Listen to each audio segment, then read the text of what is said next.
Hey y'all, what's up? It's Friday, so I'm gonna keep it black. But I'm gonna keep it brief. Now, Ron, you sound like a bitch. This time, Ron DeSantis has gone as far to ban AP Black History in Florida schools. Why are you so obsessed with me? College Board, the organization in charge of certifying AP curriculum and the SAT, is halfway through a pilot program launching an AP African American Studies course in 60 schools across the country. Now, we don't know if any of them schools are actually in Florida, but of course, Ron DeSantis had to open up his mouth. On January 12th, he and his friends over at the Department of Education wrote a letter to the College Board saying that an AP African American Studies course is inexplicably contrary to Florida law and significantly lacks educational value. That's wild. Then had the audacity to say that should the College Board be willing to come back to the table with lawful, historically accurate content, Florida would be willing to discuss. Boy, these people are not at all interested in equal rights, nor are they interested in appearing as if they do. Tell the truth, shame the devil. First of all, saying Black studies lacks educational value is insane, especially when you currently permit AP courses in Japanese language and culture, German language and culture, Italian language and culture, Spanish language and culture, and European history all together.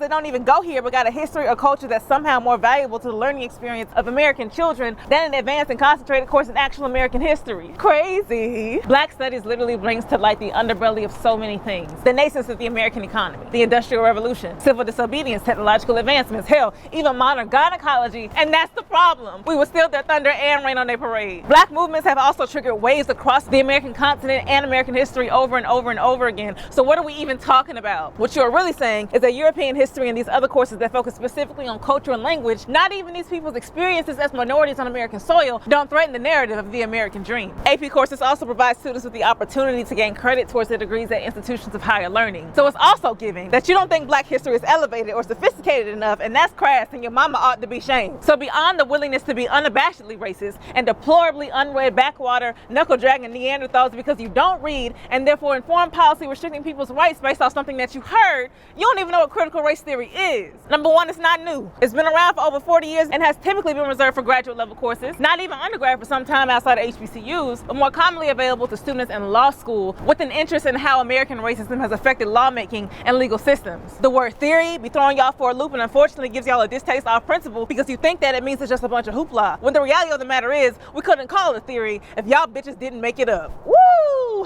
Critical race theory hinges on the fact that race is a social construct and therefore constructed by society in service to the gain of a desired racial majority. We're simply giving it a name. Y'all the ones pulled it out y'all asses. So the claim DeSantis and friends made that this course leaves large, ambiguous gaps that can be filled with additional ideological material is just as hollow and misinformed as the American education system itself. I don't know, it sounds like an NAACP Image Award winner to me. Historically inaccurate. The College Board didn't just hop on the Black History follow train. They've been working on this for more than a decade, working alongside college faculty and actual scholars to produce evidence-based material, something you know nothing about. It's fear-mongering. White people have been using the same playbook over and over again, raising unfounded and illegitimate concerns amongst their peers about the impending threat of Black anything, when in fact we was minding our business when you found us, and been trying to mind our business ever since your government could no longer sustain the institution of slavery. But us minding our business means that you can't live freely in your delusion, so it's a problem. Second of all, inextricably contrary to Florida law simply means Florida would like to continue to ignore racism while openly practicing it. Oh, we're not done. This is just the most recent effort by DeSantis and his administration to halt the exposure of its children to real life. He's already banned critical race theory, specifically prohibited the teaching of the 1619 Project, and even has stipulation around how schools can talk to students about race, let alone gender and sexuality. And this is a man they want to run for president next year. Someone actively engaging in censorship. We're talking about an official making moves that mimic the very communists they so afraid of. How you gonna literally ban books and propagandize the USSR in the same breath? Huh? Kick rocks. But also go vote for me, NAACP Image Award. Voting is open daily. Link in the bio.